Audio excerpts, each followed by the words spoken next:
everyone, welcome to Disha Academy. ഞാൻ Aishwarya. So നമ്മുടെ turbo ബാച്ചിന്റെ ഭാഗമായിട്ട് ഗ്രൂപ്പ് ഡി എക്സാംസിന് വേണ്ടിയിട്ട് പ്രിപ്പയർ ചെയ്യുന്നവരായിരിക്കും ഇവിടെ ഉള്ളത്. അപ്പോൾ നമ്മൾ ഗ്രൂപ്പ് ഡി എക്സാംസിന് വേണ്ടിയിട്ടുള്ള ബയോളജി ക്ലാസ് ആണ് ഇപ്പോൾ നമ്മൾ ഹാൻഡിൽ ചെയ്യാൻ വേണ്ടിയിട്ട് പോകുന്നത്. അപ്പോൾ ഈ ബയോളജി ക്ലാസ്സിൽ നമ്മൾ ഡിസ്കസ് ചെയ്യാൻ പോകുന്നത് സെൽ എന്ന് പറയുന്ന ടോപ്പിക്കാണ്.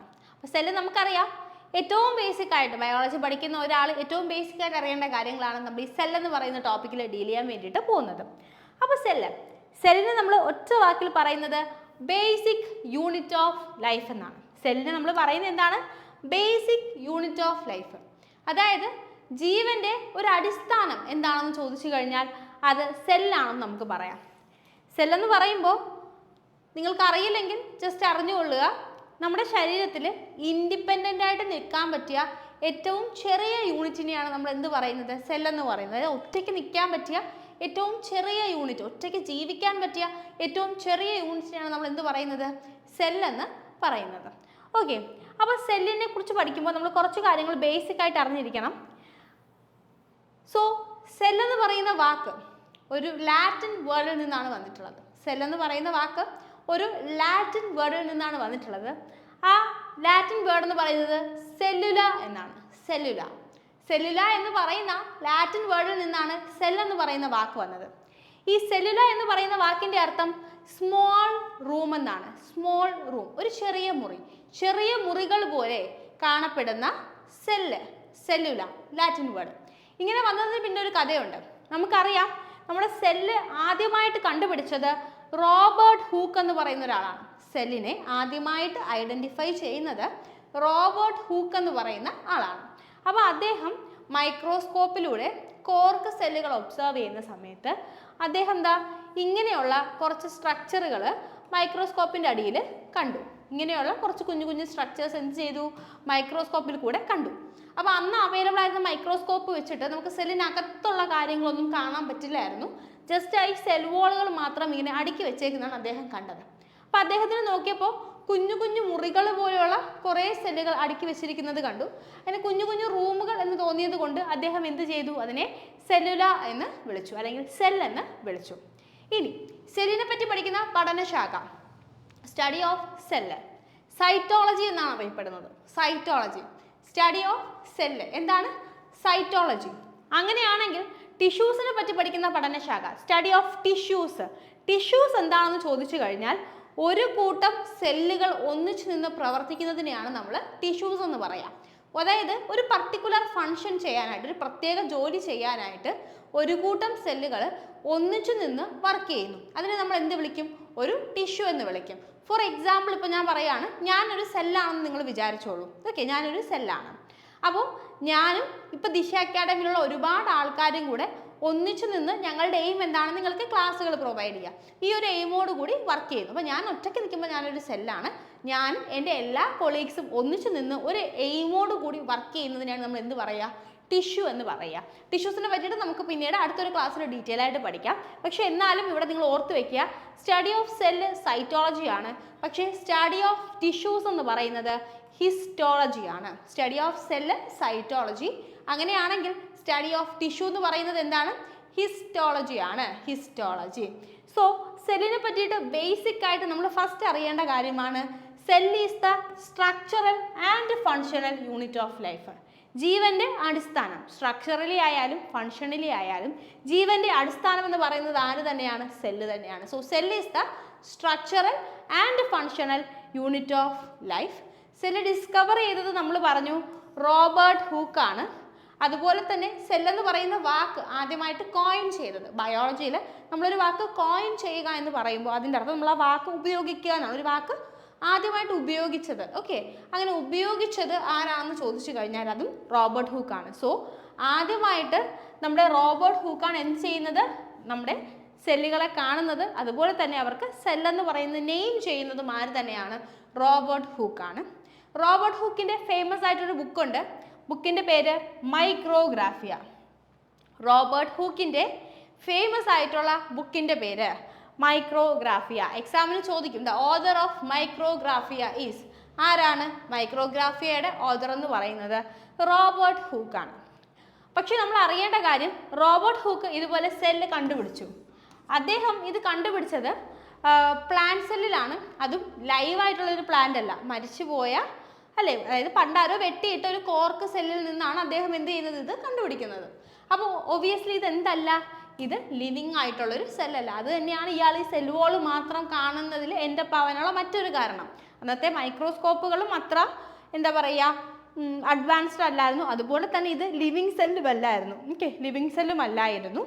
അപ്പോൾ അതുകൊണ്ട് അദ്ദേഹം സെല്ലുകൾ പോലെയുള്ള കുറച്ച് മുറികൾ മാത്രം കണ്ടു, കണ്ടുപിടുത്തം അവിടെ അവസാനിച്ചു. പക്ഷേ കുറേ കാലങ്ങൾക്ക് ശേഷം ആൻറ്റോൺ വോൺ ല്യൂവൻഹുക്ക് എന്ന് പറയുന്ന ആൾ, ആരാണ്? ആൻറ്റോൺ വോൺ ല്യൂവൻഹുക്ക് എന്ന് പറയുന്ന ആൾ ജീവനുള്ള സെല്ലുകളെ മൈക്രോസ്കോപ്പിലൂടെ ഒബ്സർവ് ചെയ്തു. അദ്ദേഹം എന്ത് ചെയ്തു? ജീവനുള്ള സെല്ലുകളെ മൈക്രോസ്കോപ്പിലൂടെ ഒബ്സർവ് ചെയ്തു. അപ്പോൾ 2 ക്വസ്റ്റ്യൻസ് വരാം ഇവിടെ നിന്ന്. ഫസ്റ്റ്, സെൽ എന്ന് പറയുന്ന വേർഡ് കോയിൻ ചെയ്തത് റോബർട്ട് ഹൂക്കാണ്. അതുപോലെ തന്നെ ആദ്യമായിട്ടൊരു സെല്ല് കണ്ടുപിടിച്ചത്, ഡിസ്കവർ ചെയ്തത് ആരാണെന്ന് ചോദിച്ചു കഴിഞ്ഞാലും റോബർട്ട് ഹൂക്കാണ്. പക്ഷെ നിങ്ങളോട് ചോദിക്കുകയാണ്, ആരാണ് ഫസ്റ്റ് ലിവിങ് സെല്ല് ഡിസ്കവർ ചെയ്തത്, അല്ലെങ്കിൽ ഫസ്റ്റ് ലിവിങ് സെല്ല് ഒബ്സർവ് ചെയ്തത്? ജീവനുള്ളൊരു സെല്ല് ആദ്യമായിട്ട് ഡിസ്കവർ ചെയ്യുന്നതോ ഒബ്സർവ് ചെയ്യുന്നതോ റോബർട്ട് ഹൂക്ക് അല്ല. അതാരാണ്? ആൻറ്റോൺ വോൺ ല്യൂവൻഹുക്കാണ്. Antonie van Leeuwenhoek. സെല്ലിനകത്ത് നമ്മൾ പഠിച്ചു വരുമ്പോൾ പഠിക്കും, സെല്ലിനകത്ത് അതിൻ്റെ എല്ലാ കാര്യങ്ങളും നിയന്ത്രിക്കുന്ന ഒരു മെയിൻ ഏരിയ ഉണ്ട്. അതിനെയാണ് നമ്മൾ ന്യൂക്ലിയസ് എന്ന് വിളിക്കുക. സെല്ലിൻ്റെ എല്ലാ കാര്യങ്ങളും നിയന്ത്രിക്കുന്ന മെയിൻ ആയിട്ടുള്ള ഒരാളാണ് ന്യൂക്ലിയസ്. ഈ ന്യൂക്ലിയസ് ഡിസ്കവർ ചെയ്തത് ആരാണെന്ന് ചോദിച്ചു കഴിഞ്ഞാൽ അത് റോബർട്ട് ബ്രൗൺ ആണ്. ന്യൂക്ലിയസ് ഡിസ്കവർ ചെയ്തത് ആരാണെന്ന് ചോദിച്ചു കഴിഞ്ഞാൽ അത് ആരാണ്? Robert brown. റോബർട്ട് ബ്രൗൺ എന്ത് ചെയ്തു? സെല്ലിൻ്റെ ന്യൂക്ലിയസ് ഡിസ്കവർ ചെയ്തു. അടുത്ത്, ആദ്യമായിട്ട് അനിമൽ സെല്ല് ഒബ്സർവ് ചെയ്തത് ആരാണ്? ആദ്യമായിട്ട് അനിമൽ സെല്ല് ഒബ്സർവ് ചെയ്ത് അല്ലെങ്കിൽ ഡിസ്കവർ ചെയ്തത് ആരാണെന്ന് ചോദിച്ചു കഴിഞ്ഞാൽ അത് തിയോഡോർ ഷോൺ ആണ്. ആരാണ് അനിമൽ സെല്ല് ആദ്യമായിട്ട് ഒബ്സർവ് ചെയ്യുന്നത്? Theodor Schwann. അപ്പം നമ്മളിപ്പോൾ എന്തൊക്കെ കാര്യങ്ങൾ പറഞ്ഞു? സെല്ലെന്ന് പറയുന്ന വാക്കിൻ്റെ അർത്ഥം സെല്ലുല അല്ലെങ്കിൽ സ്മോൾ റൂം എന്നാണ്. ഇതൊരു ലാറ്റിൻ വേർഡിൽ നിന്ന് വരുന്നു. സ്റ്റഡി ഓഫ് സെൽ എന്ന് പറയുന്നത് സൈറ്റോളജിയാണ്. സ്റ്റഡി ഓഫ് ടിഷ്യൂസ് എന്ന് പറയുന്നത് ഹിസ്റ്റോളജിയാണ്. Structural and functional unit of life എന്ന് പറയുന്നത് സെല്ലാണ്. അത് കഴിഞ്ഞ് സെല്ല് ആദ്യമായിട്ട് ഡിസ്കവർ ചെയ്യുന്നത് റോബർട്ട് ഹൂക്കാണ്. അദ്ദേഹത്തിൻ്റെ ഫേമസ് ആയിട്ടുള്ള ബുക്കാണ് മൈക്രോഗ്രാഫിയ. ലിവിങ് സെല്ല് ആദ്യമായിട്ട് ഡിസ്കവർ ചെയ്യുന്നത് ആൻറ്റോൺ വോൺ ല്യൂവൻഹുക്കാണ്. സെല്ലിനുള്ളിൽ ഒരു ന്യൂക്ലിയസ് ഉണ്ട് എന്ന് ആദ്യമായിട്ട് പറയുന്നത് റോബർട്ട് ബ്രൗൺ ആണ്. അനിമൽ സെല്ല് ആദ്യമായിട്ട് ഒബ്സർവ് ചെയ്യുന്നത് തിയോഡർ ഷോൺ ആണ്. ഇതിന് കൂടെ നിങ്ങൾ ഓർക്കുക, സെൽ തിയറി എന്ന് പറയുന്ന ഒരു കോൺസെപ്റ്റ് ഉണ്ട്. സെൽ തിയറി പ്രപ്പോസ് ചെയ്തത് ആരൊക്കെയാണെന്ന് ചോദിച്ചു കഴിഞ്ഞാൽ, സെൽ തിയറി ഒന്നും നമ്മളോട് ചോദിക്കില്ല, പക്ഷേ സെൽ തിയറി പ്രപ്പോസ് ചെയ്തത് ആരൊക്കെയാണെന്ന് ചോദിച്ചു കഴിഞ്ഞാൽ Schleiden, Schwann, Virchow. Schleiden, Schwann, Virchow. ഈ 3 ആൾക്കാർ കൂടിയിട്ട് ആരൊക്കെയാണ്? സ്ലീഡൻ, ഷ്വാൻ, അതുപോലെ തന്നെ വിർഷ്വേ. ഈ 3 ആൾക്കാർ കൂടിയിട്ടാണ് നമ്മുടെ സെൽ തിയറി ആദ്യമായിട്ട് പ്രപ്പോസ് ചെയ്യുന്നത്. അപ്പോൾ ഇതിനകത്ത് നിങ്ങൾ ഓർക്കുക, സ്ലീഡനും ഷോണും ഇത് പ്രപ്പോസ് ചെയ്തതിന് ശേഷം, സ്ലീഡനും ഷോണും ഇത് പ്രപ്പോസ് ചെയ്തതിന് ശേഷം ഒരുപാട് നാളുകൾക്ക് ശേഷമാണ്, വളരെ ഒരുപാടെന്ന് പറയാൻ പറ്റില്ല, പക്ഷെ എന്നാലും കുറച്ച് നാളുകൾക്ക് ശേഷം വിർഷ്വേ അതിനകത്ത് ഇമ്പോർട്ടൻ്റ് ആയിട്ടുള്ള മറ്റൊരു കാര്യം കൂടെ കൂട്ടിച്ചേർക്കുകയായിരുന്നു. സ്ലീഡനും ഷ്വാണും ഇൻട്രൊഡ്യൂസ് ചെയ്ത കോൺസെപ്റ്റുകളുടെ കൂടെ വിർഷ്വേ 1-2 കാര്യങ്ങളും കൂടെ കൂട്ടിച്ചേർക്കുകയായിരുന്നു. അപ്പോൾ അതുകൊണ്ട് ചിലപ്പോൾ നിങ്ങൾക്ക് ഓപ്ഷനിൽ സ്ലീഡനെന്നും ഷ്വാണെന്നും മാത്രം വരും. അങ്ങനെയാണെങ്കിൽ നിങ്ങൾ ആ ഓപ്ഷൻ എടുക്കുക. അല്ലെങ്കിൽ സ്ലീഡൻ, ഷ്വാൻ, വിർഷ്വേ എന്ന് പറയുന്ന ഓപ്ഷനിലേക്ക് നിങ്ങൾ പോവുക. ഓക്കെ, ഇത്രയും ക്ലിയർ അല്ലേ? അങ്ങനെയാണെങ്കിൽ നമുക്ക് സെല്ലിൻ്റെ കുറേ കൂടി ഡീറ്റെയിൽഡ് ആയിട്ടുള്ള കാര്യങ്ങൾ നോക്കാം. അപ്പോൾ സെല്ലിനെ പറ്റി പഠിക്കുമ്പോൾ നമ്മളോട് സെല്ലിൽ നിന്ന് അടുപ്പിച്ച് ചോദിക്കുന്ന, വളരെ ഫ്രീക്വൻ്റ് ആയിട്ട് ചോദിക്കുന്ന കുറേ കാര്യങ്ങളുണ്ട്. ഒന്നാമത്തെ കാര്യം, സ്മോളസ്റ്റ് സെല്ല്, ഏറ്റവും ചെറിയ സെല്ല് ഏതാണെന്ന് ചോദിച്ചു കഴിഞ്ഞാൽ അത് മൈക്രോപ്ലാസ്മ അല്ലെങ്കിൽ PPLO ആണ്. എന്താണ് മൈക്രോപ്ലാസ്മ? അതിൻ്റെ മറ്റൊരു പേരാണ് PPLO. അപ്പോൾ സ്മോളസ്റ്റ് സെൽ എന്താണെന്ന് ചോദിച്ചു കഴിഞ്ഞാൽ എന്ത് പറയും? മൈക്രോപ്ലാസ്മയാണ് സ്മോളസ്റ്റ് സെല്ല്. അതിൻ്റെ മറ്റൊരു പേരാണ് PPLO. സ്മോളസ്റ്റ് സെൽ എന്താണ്? മൈക്രോപ്ലാസ്മ. Smallest cell microplasma. അതിൻ്റെ മറ്റൊരു പേര് എന്താണ്? PPLO. ഇനി ബിഗസ്റ്റ് സെല്ല് ഏതാണെന്ന് ചോദിക്കും. ബിഗസ്റ്റ് സെല്ല് എന്ന് പറയുന്നത് ഓസ്ട്രിച്ചിൻ്റെ എഗ്ഗാണ്. നമ്മൾ ഓർക്കേണ്ട കാര്യം, ഓൾമോസ്റ്റ് എല്ലാ ജീവികളുടെയും മുട്ട ഒരു സിംഗിൾ ആയിട്ടുള്ള ഒരു സെല്ലാണ്. ഓക്കെ, എല്ലാ ജീവികളുടെയും മുട്ട സിംഗിൾ ആയിട്ടുള്ള ഒരു സെല്ലാണ്. നമുക്കത് മനസ്സിലാക്കാവുന്നതേ ഉള്ളൂ. അതായത് മുട്ടയുടെ ഷേപ്പ് നോക്കും. മുട്ട ഓർക്കുന്നത് സത്യം പറഞ്ഞാൽ നമുക്ക് ആക്ച്വലി നല്ലതാണ് പഠിക്കാൻ വേണ്ടിയിട്ട്. ഒരു എഗ് ഉണ്ടാവും, അതിലൊരു മഞ്ഞക്കരു ഉണ്ടാവും, ഇവിടെ കുറച്ച് വാട്ടറി ആയിട്ടുള്ള സബ്സ്റ്റൻസ് ഉണ്ടാവും. ഇതിൻ്റെ എഗ് യോക്ക് എന്ന് പറയും നമ്മൾ, മഞ്ഞക്കരു അല്ലെങ്കിൽ എഗ് യോക്ക് എന്ന് പറയുന്ന സാധനം. ആ സാധനമാണ് നമ്മുടെ ന്യൂക്ലിയസ് എന്ന് പറയുന്നത്. ന്യൂക്ലിയസ്, അതാണ് ന്യൂക്ലിയസ്. അപ്പോൾ സിംഗിൾ ആയിട്ടുള്ള ഒരു സെല്ലാണ് എല്ലാ എഗ്ഗും. അത് മറ്റൊരു ജീവിയായിട്ട് മാറേണ്ടതാണ്. ഒരു സിംഗിൾ സെല്ലായിരിക്കും എപ്പോഴും എല്ലാ എഗ്ഗും എന്ന് പറയുന്നത്. അപ്പോൾ നമുക്കറിയാം ഏറ്റവും വലിയ എഗ്ഗ് എന്ന് പറയുന്നത് ഓസ്ട്രിച്ചിൻ്റെ എഗ്ഗാണ്. ഒട്ടകപക്ഷിയുടെ മുട്ടയാണ് ലോകത്തുള്ളതിലെ ഏറ്റവും വലിയ മുട്ട. അപ്പോൾ ആ മുട്ട തന്നെയായിരിക്കും എന്ത് ഏറ്റവും വലിയ സെല്ലെന്ന് പറയുന്നത്.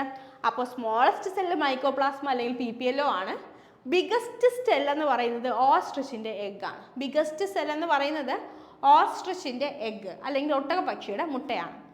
ഇനി ഹ്യൂമൻ ബോഡിയിലുള്ള ഏറ്റവും വലിയ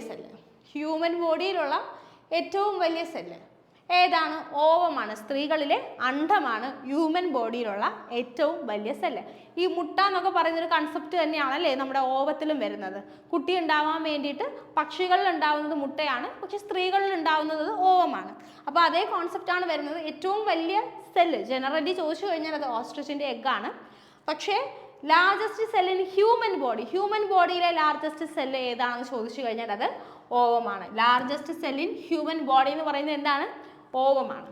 ഇനി smallest cell in human body ചോദിക്കും. സ്മോളസ്റ്റ് സെല്ല്, ശരീരത്തിലുള്ള ഏറ്റവും ചെറിയ സെല്ല് ഏതാണെന്ന് ചോദിച്ചു കഴിഞ്ഞാൽ അത് സ്പേം ആണ്. ഓക്കെ, പുരുഷന്മാരിലെ ബീജമാണ് ഏറ്റവും ചെറിയ സെല്ലെന്ന് പറയുന്നത്. സ്പേമിൻ്റെ 20 മടങ്ങോളം വലിപ്പം കൂടുതലുണ്ടാവും ആർക്ക്? ഓവത്തിന്. സ്പേമിൻ്റെ 20 മടങ്ങോളം വലുതാണ് ആരെന്ന് പറയുന്നത്? ഓവം എന്ന് പറയുന്നത്. സോ ലാർജസ്റ്റ് സെല്ല് ഓവമാണ്, സ്മോളസ്റ്റ് സെല്ല് സ്പേമാണ്. അടുത്തൊരു കാര്യം ചോദിക്കും, ലോങ്ങസ്റ്റ് സെൽ എന്താണ്? ലോങ്ങസ്റ്റ് എന്ന് വെച്ച് കഴിഞ്ഞാൽ ഏറ്റവും നീളം കൂടിയ സെൽ എന്നാണ് അർത്ഥം. ലോങ് എന്ന് പറയുമ്പോൾ വലുതെന്നല്ല, നീളം കൂടിയത് എന്നുള്ളൊരു അർത്ഥമാണ് വരുന്നത്. നമ്മുടെ ശരീരത്തിൽ ഓൾമോസ്റ്റ് ഇങ്ങനത്തെ ഷേപ്പുള്ള ഒരു സെല്ലുണ്ട്. ഇതിൻ്റെ പേരാണ് ന്യൂറോൺ. നമ്മുടെയൊക്കെ ബ്രെയിനിലുള്ള സെല്ലുകൾ, നമ്മുടെ ബ്രെയിനിലുള്ള അല്ലെങ്കിൽ സെൻട്രൽ നെർവസ് സിസ്റ്റത്തിലുള്ള സെല്ലുകളാണിവ. ഇവയുടെ പേരാണ് ന്യൂറോൺസ്. അപ്പോൾ ഈ ന്യൂറോൺസ് ആണ് നമ്മുടെ ശരീരത്തിലുള്ള ഏറ്റവും നീളം കൂടിയ അല്ലെങ്കിൽ ലോങ്ങസ്റ്റ് സെൽ എന്ന് പറയുന്നത്. ഓക്കെ, അപ്പോൾ ഇത്രയും കാര്യങ്ങൾ നമ്മൾ ബേസിക് ആയിട്ട് ഓരോ സെല്ലിനെ പറ്റിയും അറിഞ്ഞിരിക്കണം. ഇനി നമുക്ക് ഓരോ സെൽ ഓർഗനലും അറിയണം. ഓരോ സെൽ ഓർഗനലും, അതായത് സെല്ലിനകത്ത് എന്തൊക്കെയുണ്ട്, നമ്മൾ കണ്ണുകൊണ്ട് കാണുന്നതല്ലാത്ത ഒരുപാട് കാര്യങ്ങൾ എന്തുണ്ട് സെല്ലിനകത്തുണ്ട്. അപ്പോൾ അതിൻ്റെ ഡീറ്റെയിൽസ് ഒക്കെ നമ്മൾ ഓരോന്നായിട്ട് പഠിക്കണം. എക്സാം പോയിന്റ് ഓഫ് വ്യൂവിൽ ഇമ്പോർട്ടൻ്റ് ആയിട്ടുള്ള കാര്യങ്ങളാണ്. അതിൻ്റെ കൂടെ തന്നെ നമുക്ക് കുറച്ച് ക്വസ്റ്റ്യൻസും കൂടെ ഡിസ്കസ് ചെയ്യാം. അപ്പോൾ അതിലേക്ക് പോകുന്നതിന് മുന്നേ ഞാൻ ജസ്റ്റ് നിങ്ങൾക്കൊന്ന് പരിചയപ്പെടുത്താൻ വേണ്ടിയിട്ട് പറയാം. അതായത് നമ്മുടെ ദിശ അക്കാഡമിക്ക് ഗ്രൂപ്പ് ഡി എക്സാംസിന് വേണ്ടിയിട്ട് പെയ്ഡ് ക്ലാസ്സുകളുണ്ട്. അപ്പോൾ ഇവിടെ നിങ്ങൾക്ക് തരാൻ പറ്റുന്ന കണ്ടന്റിന് നമുക്കൊരു ലിമിറ്റേഷൻ ഉണ്ട്. പക്ഷെ അങ്ങനെയല്ല, ആപ്പ് വഴി ഡെയിലി 2 to 3 hours ക്ലാസ് നിങ്ങൾക്ക് ഗ്രൂപ്പ് ഡി എക്സാംസിന് വേണ്ടിയിട്ട് നമ്മൾ പ്രൊവൈഡ് ചെയ്യുന്നുണ്ട്. എല്ലാ സബ്ജക്റ്റുകളും മാത്സും GKയും കറണ്ട് അഫയേഴ്സും എല്ലാം കവർ ചെയ്യുന്ന ഏറ്റവും നല്ല ഫാക്കൽറ്റീസിൻ്റെ ഏറ്റവും നല്ല ക്ലാസ്സുകളാണ് ഈ ആപ്പ് വഴി നിങ്ങൾക്ക് പ്രൊവൈഡ് ചെയ്യുന്നത്. നിങ്ങൾക്ക് 2 way ഇൻട്രാക്ഷൻ ഈ ആപ്പിൽ പോസിബിൾ ആണ്. അതായത് നിങ്ങൾക്ക് ഫാക്കൽറ്റീസിൻ്റെ അടുത്ത് ലൈവായിട്ട് ചാറ്റ് ചെയ്യാനും വോയിസ് മെസ്സേജുകൾ വഴി സംസാരിക്കാനും പറ്റും. ലൈവ് അറ്റൻഡ് ചെയ്യാൻ പറ്റിയില്ലെങ്കിൽ നിങ്ങൾ ഫ്രീ ആയിട്ടുള്ള സമയത്ത് നിങ്ങൾക്ക് കാണാൻ വേണ്ടിയിട്ട് റെക്കോർഡഡ് സെഷൻസും ആപ്പിൽ അപ്ലോഡ് ചെയ്തിട്ടുണ്ടായിരിക്കും. അതിൻ്റെ ഒക്കെ കൂടെ തന്നെ നിങ്ങൾക്ക് മറ്റെന്തെങ്കിലും ഡൗട്ട് ഉണ്ട്, അല്ലെങ്കിൽ നിങ്ങൾക്ക് ലൈവ് സെഷൻ കാണാൻ പറ്റിയില്ല, നിങ്ങൾ കുറേ കഴിഞ്ഞാൽ റെക്കോർഡഡ് കാണുന്നത്, അപ്പോൾ നിങ്ങൾക്കൊരു ഡൗട്ട് വന്നു, നിങ്ങൾക്ക് അത് ക്ലിയർ ചെയ്യാൻ വേണ്ടിയിട്ട് ഒന്നുകിൽ അടുത്ത ദിവസം നിങ്ങളുടെ ഫാക്കൽറ്റീസുമായിട്ട് ഇൻട്രാക്ട് ചെയ്യാം, അതല്ലെങ്കിൽ നിങ്ങൾക്ക് അപ്പോൾ തന്നെ സംശയം തീർക്കണം എന്നുണ്ടെങ്കിൽ നിങ്ങൾക്ക് ഫുൾ ടൈം ഒരു മെൻറ്ററും അവൈലബിൾ ആയിട്ടുണ്ടായിരിക്കും. അപ്പോൾ ഈ കോഴ്സിൻ്റെ ഡീറ്റെയിൽസ് നിങ്ങൾക്ക് അറിയണം എന്നുണ്ടെങ്കിൽ നിങ്ങൾ 8075753676 എന്നുള്ള നമ്പറിലേക്ക് ജസ്റ്റ് കോൺടാക്ട് ചെയ്യുക. 8075753676 എന്നുള്ള നമ്പറിലേക്ക് കോൺടാക്ട് ചെയ്യുക. അവർ കോഴ്സിൻ്റെ ഡീറ്റെയിൽസ് ഒക്കെ നിങ്ങൾക്ക് തരും കേട്ടോ. നിങ്ങൾക്കിത് യൂസ്ഫുൾ ആയിരിക്കും. നിങ്ങളെ കൊണ്ട് പറ്റുമെന്നുണ്ടെങ്കിൽ നിങ്ങൾ മറ്റൊരു ബുക്കിൻ്റെയോ ഒന്നിൻ്റെയും പുറകെ പോവേണ്ട ആവശ്യം വരില്ല. നിങ്ങൾക്ക് അത്യാവശ്യമുള്ള എല്ലാ കാര്യങ്ങളും നമ്മൾ ഈ കോഴ്സിൽ തന്നെ കവർ ചെയ്യുന്നതായിരിക്കും. സോ നമുക്ക് കൂടുതൽ ഇതാക്കാതെ വൈകിപ്പിക്കാതെ അടുത്ത കോൺസെപ്റ്റിലേക്ക് പോവാം. So cell wall. അപ്പം നമ്മൾ അറിയേണ്ടതെന്ന് വെച്ച് കഴിഞ്ഞാൽ നമ്മുടെ സെല്ലിനെ പ്രൊട്ടക്റ്റ് ചെയ്യാൻ വേണ്ടിയിട്ട് അതിൻ്റെ ഏറ്റവും പുറത്ത് സെൽ വോളുകൾ ഉണ്ടാവാറുണ്ട്. ഈ സെല്ലിനെ പ്രൊട്ടക്റ്റ് ചെയ്യാൻ വേണ്ടിയിട്ട് അതിൻ്റെ ഏറ്റവും പുറത്ത് സെൽ വോളുകൾ ഉണ്ടാവാറുണ്ട്. ഓക്കെ, പക്ഷെ നമ്മൾ അറിയേണ്ട കാര്യം സെൽ വോളുകൾ എക്സ്ക്ലൂസീവ്ലി പ്ലാന്റ് സെല്ലിൽ മാത്രമാണ് കാണപ്പെടുന്നത്. പ്ലാന്റ് സെല്ല് അതല്ലെങ്കിൽ ബാക്ടീരിയയുടെ സെല്ല്, ബാക്ടീരിയ അതുമല്ലെങ്കിൽ fungus, plant cell, bacteria, fungus ഇതിൻ്റെയൊക്കെ സെല്ലുകളിൽ നമുക്ക് എന്ത് കാണാൻ വേണ്ടിയിട്ട് പറ്റും? സെൽ വോൾ കാണാൻ വേണ്ടിയിട്ട് പറ്റും. നമ്മൾ ഓർക്കേണ്ട കാര്യം അനിമൽ സെല്ലും പ്ലാന്റ് സെല്ലും സെയിം അല്ല. നമ്മളൊരു മരത്തിൽ തൊടുന്നത് പോലെയാണോ മനുഷ്യന് തൊടുന്നത്? ഇപ്പോൾ മനുഷ്യന് തൊട്ട് നോക്കിയാൽ നമുക്ക് തൊട്ട് കഴിഞ്ഞാൽ എന്താണെങ്കിൽ ഭയങ്കര സോഫ്റ്റ് ആയിരിക്കും അല്ലേ മനുഷ്യന്മാർ. പക്ഷേ പ്ലാന്റ്സ് അങ്ങനെയാണോ? അവർ കുറേ കൂടെ റിജിഡ് ആയിരിക്കും, കുറച്ചുകൂടെ കട്ടി ഉണ്ടാവും, നല്ലൊരു സപ്പോർട്ട് ഉണ്ടായിരിക്കും അതിന്. ഇപ്പം നമ്മുടെ ബോഡിയെ സപ്പോർട്ട് ചെയ്യുന്നത് നമുക്ക് അകത്ത് സ്കെലിറ്റൻ സിസ്റ്റം ഉള്ളതുകൊണ്ടാണ്. നമ്മുടെ നട്ടലും മറ്റ് അസ്ഥികളും ഒക്കെ കൂടിയിട്ടാണ് നമ്മളെ ബോഡിയെ സപ്പോർട്ട് ചെയ്യുന്നത്. അല്ലാതെ നമ്മുടെ ശരീരത്തിന് സ്വന്തമായിട്ട് നിൽക്കാൻ സ്കെലിറ്റൻ സിസ്റ്റം ഇല്ലെങ്കിൽ അതിൻ്റെ സെല്ലുകൾക്ക് ഒരു എബിലിറ്റി ഇല്ല. പക്ഷെ പ്ലാന്റിന് സ്കെലിറ്റൻ സിസ്റ്റം ഉണ്ടോ? പ്ലാന്റിന് മുള്ളോ നട്ടലോ എന്തെങ്കിലും ഉണ്ടോ? ഒന്നുമില്ല അല്ലേ. പ്ലാന്റ് സ്വന്തമായിട്ട് തന്നെയാണ് അതിൻ്റെ ഈ നമ്മുടെ ബോഡി ഫ്ലഷ് പോലത്തെ ഫ്ലഷ് ഉപയോഗിച്ചാണ് എണീറ്റ് നിൽക്കുന്നത്. അപ്പോൾ അതിന് പ്ലാന്റിന് ഹെൽപ്പ് ചെയ്യുന്നത് ആരാണെന്ന് ചോദിച്ചു കഴിഞ്ഞാൽ ഈ സെൽ വാളാണ്. പ്ലാന്റിന് ഒരു റിജിഡിറ്റിയും അതുപോലെ തന്നെ എന്താ പറയുക ഒരു സ്ട്രെങ്തും പ്രൊട്ടക്ഷനും ഒക്കെ കൊടുക്കുന്നത് സെൽ വാളാണ്. പ്ലാന്റ് സെല്ലിൻ്റെ ഏറ്റവും പുറത്തെ layer, outermost layer of plant cell എന്ന് പറയുന്നത് എന്താണ്? സെൽ വാളാണ്. Okay, outermost layer of plant cell എന്താണ്? സെൽ വാളാണ്. സെൽ വാള് പ്ലാന്റ് സെല്ലിൽ അല്ലാതെ നമുക്ക് ബാക്ടീരിയയിൽ കാണാൻ പറ്റും, അതുപോലെ തന്നെ ഫംഗസുകളിലും എന്ത് കാണാൻ വേണ്ടിയിട്ട് പറ്റും? സെൽ വാള് കാണാൻ വേണ്ടിയിട്ട് പറ്റും. So outer most layer of plant cell എന്ന് പറയുന്നത് സെൽ വാൾ ആണ്. Cell wall is absent in animal cell. Animal സെല്ലുകളിൽ, മൃഗങ്ങളുടെ സെല്ലുകളിൽ എന്തില്ല? സെൽ വാൾ ഇല്ല. ഓക്കെ, സോ അപ്പോൾ നിങ്ങൾ ഫസ്റ്റ് പോയിന്റ് പറഞ്ഞു outer most covering of plant cell ആണ് സെൽ വാള്. ബാക്ടീരിയയിലും ഫംഗസിലും സെൽ വാൾ കാണാറുണ്ട്. അനിമൽ സെല്ലിൽ സെൽ വാൾ ആബ്സെന്റ് ആണ്. അനിമൽ സെല്ലിൽ സെൽ വാൾ ആബ്സെന്റ് ആണ്.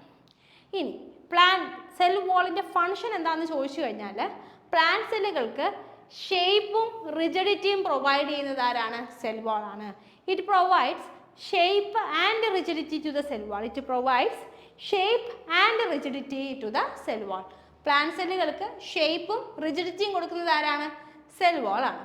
ഇനി പ്ലാന്റ് സെല്ലിൻ്റെ സെൽ വാൾ ഉണ്ടാക്കിയിരിക്കുന്നത് എന്തുകൊണ്ടാണെന്ന് ചോദിച്ചു കഴിഞ്ഞാൽ പ്രൈമറിലി എന്ന് പറയുമ്പോൾ ഏറ്റവും ഇമ്പോർട്ടൻ്റ് ആയിട്ട് അല്ലെങ്കിൽ ഏറ്റവും കൂടുതലുള്ളത് ആരാണ്? സെല്ലുലോസ് ആണ്. പ്ലാന്റ് സെല്ലിൻ്റെ മെയിൻ കോമ്പണൻ്റ് എന്താണ്? സെല്ലുലോസ് ആണ്. അതല്ലാതെ തന്നെ ഹെമി സെല്ലുലോസും പെക്റ്റിനും പ്ലാന്റിൻ്റെ സെൽ വാളിൽ ചെറിയ അളവിൽ കാണപ്പെടുന്നുണ്ട്. അപ്പോൾ പ്ലാന്റ് സെല്ലിൻ്റെ ഇമ്പോർട്ടൻ്റ് കോമ്പണൻ്റ് പ്ലാന്റ്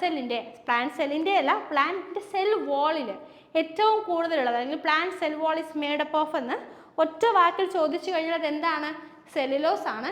അതിനകത്ത് ഹെമി സെല്ലുലോസും പെക്ടോസും അടങ്ങിയിട്ടുണ്ട്.